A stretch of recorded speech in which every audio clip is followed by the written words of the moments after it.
Olá, meus amigos e minhas amigas, bem-vindo a mais um vídeo do nosso canal do YouTube. Hoje aqui gravado do escritório, né? Normalmente eu gravo esses vídeos lá de casa, mas acabei conseguindo passar no meu escritório depois de tantas semanas aí peregrinando pelo país, dando rápidas passadas aí na minha casa. Antes da gente começar o vídeo de hoje, queria sempre lembrar que todos vocês que puderem curtir, não custa nada clicar um botãozinho aqui, né?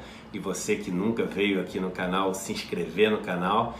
Isso é muito bom para fazer com que esse vídeo seja mostrado para mais pessoas naquelas sugestões que o YouTube tem, né? Bem, o vídeo de hoje é sobre uma frase que tem sido repetida aí por vários economistas, que em tese, né, são os economistas de maior renome aí do país, vários empresários famosos, várias pessoas muito ricas aí que têm uma influência muito grande, sendo formadores de opinião aí sobre esses assuntos econômicos. As pessoas olham para elas e falam, pô, se ela é muito rica, ela deve saber tudo aí dessa questão de economia e tudo. E elas têm repetido muito aquela frase de que o melhor programa social que existe é geração de emprego. Você já deve ter ouvido essa frase, se não de uma pessoa dessas, de um daqueles teus amigos que senta na mesa do bar, né? E quando começa a querer criticar o tamanho do Estado, querer criticar os programas de transferência de renda, como Bolsa Família e outros programas, o cara fala, não, programa social bom é geração de emprego. E está repetindo algo que ele ouviu algum desses economistas, principalmente dos neoliberais, falando, né? E está repetindo isso. E a gente tem que tomar muito cuidado com essa afirmação, com essa frase. É claro que um país que é capaz de gerar empregos, né? Um país que é capaz de dar uma atividade digna para as pessoas que nele vivem, é um país que tende a gerar uma qualidade de vida melhor para as pessoas. Mas a gente tem que ter cuidado com qual tipo de emprego a gente está estimulando a nossa economia a gerar. E estruturalmente isso que a gente está fazendo, para onde vai nos levar no futuro? Ou seja, esse tipo de emprego que a gente está estimulando e está gerando, para onde isso vai nos levar? E mais ainda, essas pessoas, esses ricos, esses empresários, esses banqueiros, esses economistas aí super neoliberais que estão falando que o melhor programa social é o emprego, será que a intenção deles realmente é ver as pessoas mais pobres com uma qualidade de vida melhor? Será que é essa a preocupação delas, né? Ou será que elas estão querendo ver essa geração de emprego na economia por algum outro motivo, né? Será que elas estão estimulando essa geração de emprego por algum outro motivo? E aí eu lembro uma passagem dessa minha última viagem que eu tive na semana passada, onde eu convivi com os povos indígenas, né, no Mato Grosso do Sul, ali perto de Dourados. Quem não assistiu, vale a pena assistir aqui no canal do YouTube o vídeo onde eu falo sobre a experiência que eu tive lá. Foi uma experiência muito forte, muito sofrida, muito triste, vendo assim a maior miséria que eu já vi na minha vida e o maior sofrimento, pessoas morrendo todos os dias, enfim, um caos.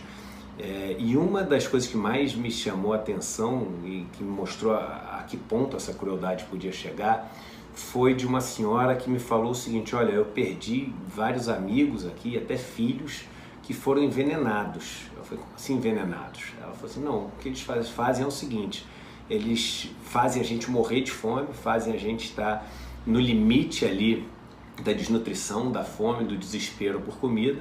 Aí aparecem umas pessoas supostamente almas bondosas, caridosas aqui, dando pra gente de presente comida, né? Então eles trazem marmitas para alimentar a gente e a marmita é envenenada e a gente morre com aquele veneno.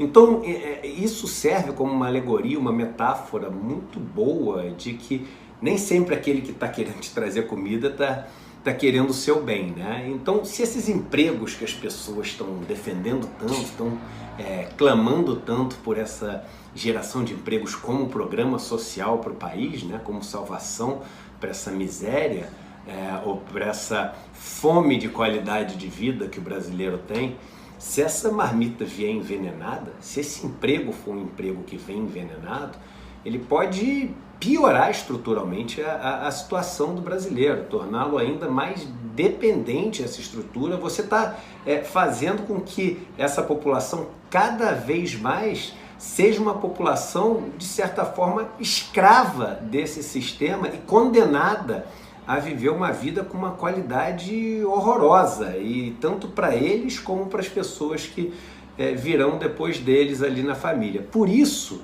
essa frase só é válida, o Gerar Empregos só é um programa um social, né, um programa que traz qualidade de vida, se esse emprego for um emprego de qualidade, digno e com todas as proteções que o emprego deve ter.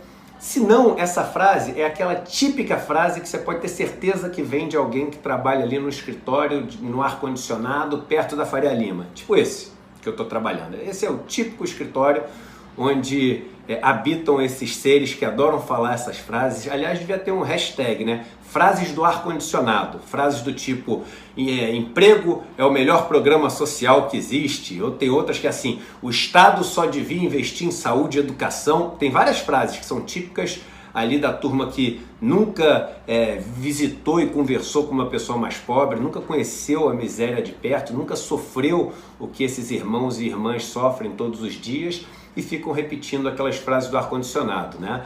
Eu acho que devia ter esse hashtag, como deveria ter o hashtag frases do gueto, que é o antídoto para essas frases. Por exemplo, as pessoas que vivem na miséria do país repetindo frases do tipo, o melhor programa social é você me emprestar o seu dinheiro que está sobrando com juros zero. Podia ter uma frase dessa.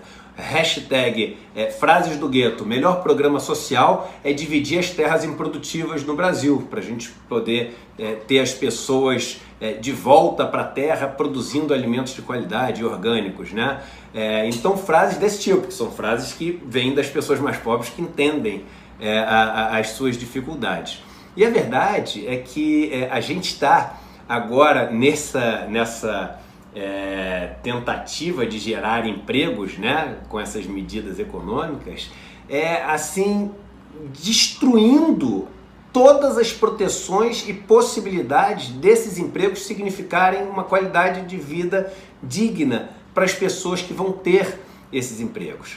Pense que antes de entrar nesse movimento de geração de empregos do país, o governo fez questão, esse e o anterior, de destruir a legislação trabalhista, destruir os direitos dos trabalhadores, destruir a capacidade dos trabalhadores se juntarem, negociarem condições melhores de emprego, salários mais dignos, salários melhores, e agora uma tentativa de aprofundar esse processo de destruição, fazendo com que as pessoas possam trabalhar em qualquer condição, em qualquer dia, em qualquer horário, podendo ganhar cada vez menos ou não tendo um mínimo para precisar ser pago a elas, e fazendo com que esse emprego fique cada vez um emprego que, no limite, ele pode virar o quê? Sei lá, uma quase escravidão, né? Hoje a gente já tem muitas pessoas trabalhando em regimes de quase escravidão, mas no final é isso, né?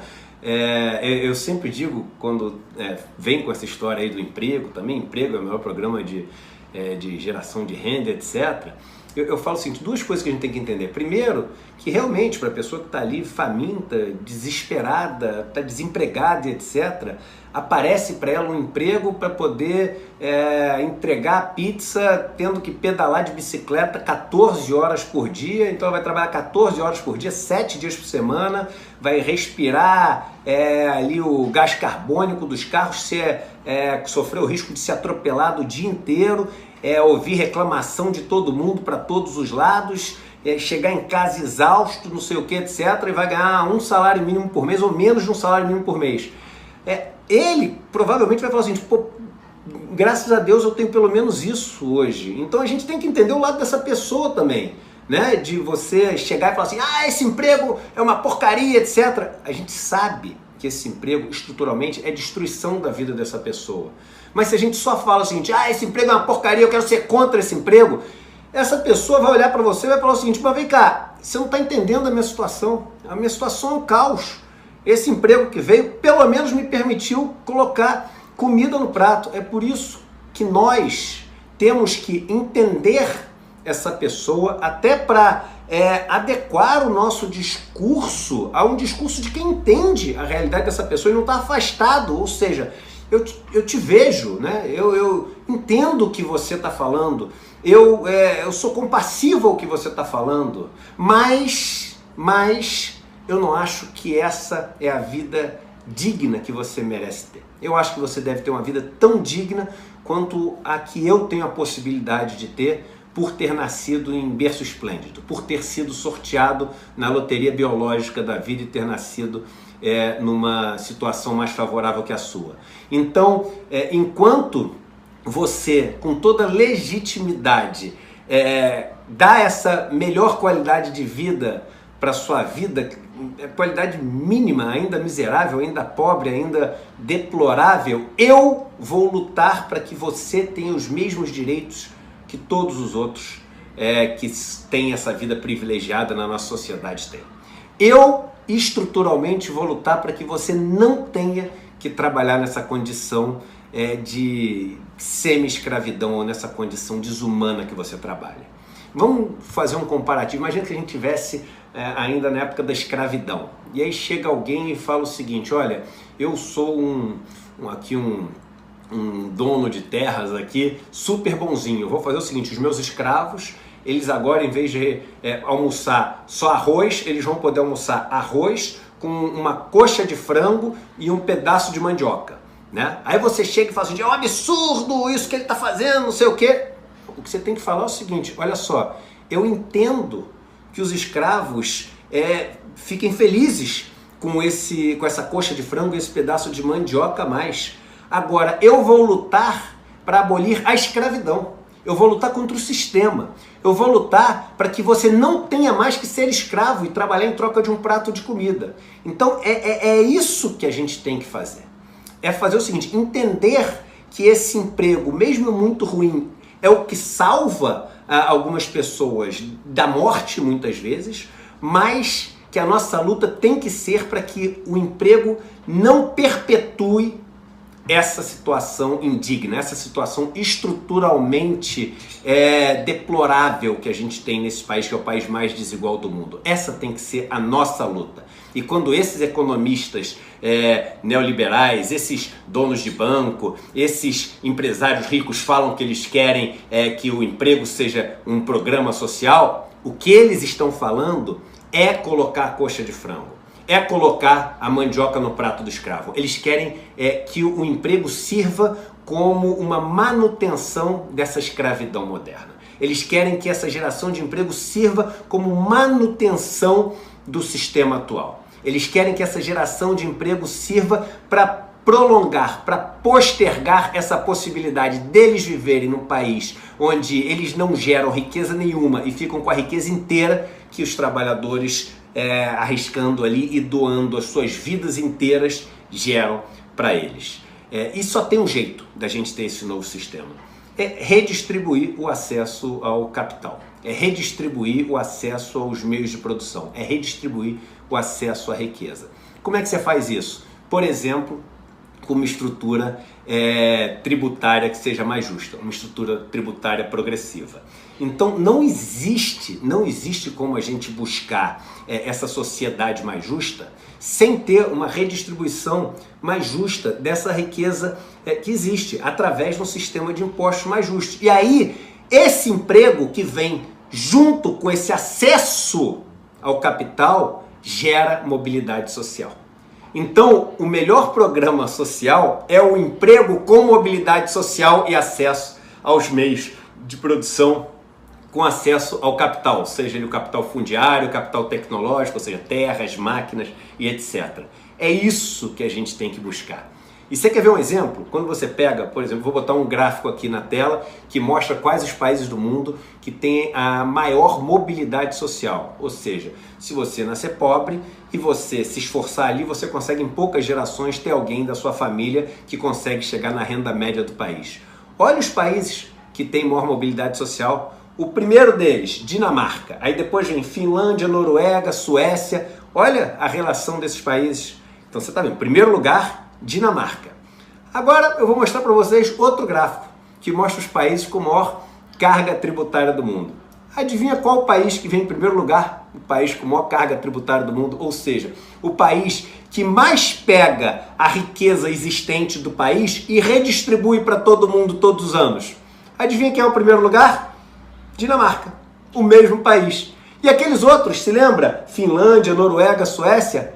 Olha quem está nos primeiros lugares, nas maiores cargas tributárias. Olha todos eles lá.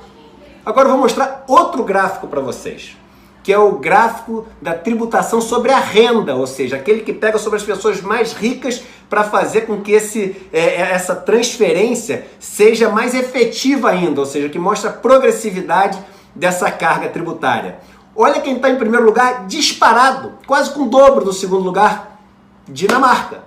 Então, só existe esse papinho de gerar emprego ser programa social, se esse emprego vem com a possibilidade das pessoas que têm esse emprego passarem a ter acesso aos meios de produção, passarem a ter acesso ao capital. E isso só existe com uma progressividade tributária. O que esse governo está fazendo? Está cortando o direito dos trabalhadores, está falando em baixar impostos para as pessoas mais ricas, para elas poderem investir mais, aquela velha história do trickle-down economics, você já deve ter ouvido falar esse nome complicado, trickle-down economics. Trickle-down economics é o seguinte: vamos fazer o rico, a vida dele ficar mais fácil, vamos fazer o rico ficar mais rico, vamos fazer o rico poder lucrar mais ainda, que aí o rico vai ficar tão animado que ele vai contratar mais gente, ele vai investir mais, aí vai sobrar um pouco para o pobre. É assim. Agora, adivinha, olha que curiosidade, né? Que coisa difícil de compreender. Quem tem o discurso do trickle-down economics, quem inventa o discurso do trickle-down economics são os representantes das elites, né? É super oportuno, né? O cara que é muito rico fala assim: eu tenho uma ideia muito legal pensando nos pobres. Sabe como é que a gente tem que ajudar os pobres? Faz eu ficar mais rico ainda, que aí os pobres vão ficar super bem. Então, é isso que o tal do trickle-down economics faz. Então, a gente não pode acreditar que gerar emprego é programa social, porque sozinho não é. Pelo contrário, gerar emprego com uma qualidade de emprego absolutamente desumana, pífia, sem proteção, vai fazer com que, no longo prazo, essas pessoas destruam as vidas delas nos empregos e só sirvam para fazer os outros ficarem muito mais ricos, acumularem muito mais dinheiro ainda, e a gente viva numa sociedade ainda mais injusta. Então é essa que tem que ser a luta. É essa que tem que ser a luta. A gente vai gerar emprego dentro de um novo modelo. A gente vai gerar emprego dentro de um modelo que redistribui, que dá acesso aos meios de produção, que dá acesso ao capital. Agora, esse sistema, esses economistas morrem de medo. Esse sistema é o pesadelo desses economistas. Porque a nossa elite, ela é covarde. A nossa elite, ela morre de medo. A nossa elite legisla para fazer com que essa guerra que existe no capitalismo, onde um quer tirar dinheiro do outro, roubar dinheiro do outro, pegar dinheiro do outro, crescer em cima do outro, essas regras dessa guerra, porque a gente vive numa guerra, e aí eu tenho que discordar do Hobbes quando diz que o contrato social é necessário para garantir que uma sociedade vive em paz. Eu digo o seguinte: o contrato social não é a garantia para uma sociedade viver em paz. O contrato social, ele simplesmente são as regras da guerra. Ele não é a garantia da paz. O contrato social são as regras da guerra, dessa guerra que a gente vive. E quem define essas regras no nosso capitalismo desigual do Brasil são as pessoas que são os donos das armas mais poderosas, das bombas atômicas, da AR-15, das espingardas, né? Todas essas aí que o nosso presidente adora. E a turma que está lutando com os gravetos, que vive na miséria, etc., não define regra nenhuma. E as regras são todas para o outro lado. É esse tipo de sociedade que a gente vai deixar que gere esses empregos, acreditando que isso é programa social?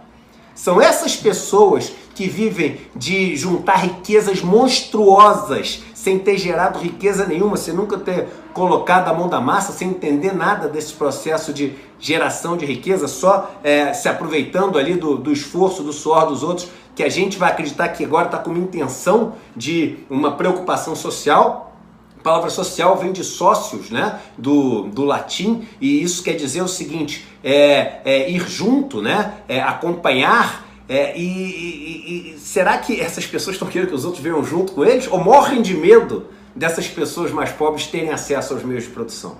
Morrem de medo dessas pessoas mais pobres terem acesso às máquinas e poderem elas mesmas fazerem? Morrem de medo dos pequenos e médios empresários poderem competir com eles? Porque é isso no Brasil, se é um pequeno e médio empresário, você pega o financiamento muito mais caro no banco e não tem subsídio nenhum que essas grandes corporações têm. Aí você tem a grande corporação, pega o dinheiro muito mais barato e tem um monte de subsídio, isenção fiscal, etc e tal. E aí você chega e fala o seguinte, mas vem cá, quem teve essa ideia maravilhosa de pegar o cara que tem menos competitividade e botar o cara menos competitivo ainda? Adivinha? As pessoas que mandam nas regras, que são os representantes dos mais ricos. Então, esse discursinho de que o melhor programa social que existe é geração de emprego é uma balela, é uma hipocrisia, é uma mentira desses que detêm o poder e que são os covardes por falarem isso. Porque se realmente estivessem preocupados em fazer política social com geração de empregos, permitiriam que as pessoas que estão nesses empregos tivessem condições dignas de vida, pudessem se associar para lutar por condições melhores dos seus empregos, tanto de trabalho como de salário, e fizesse com que essas pessoas tivessem acesso às condições de serem donas do seu próprio processo produtivo para competir com eles. Aí sim, uma sociedade meritocrática. Aí sim, uma sociedade digna e com justiça social. Mas isso eles não querem.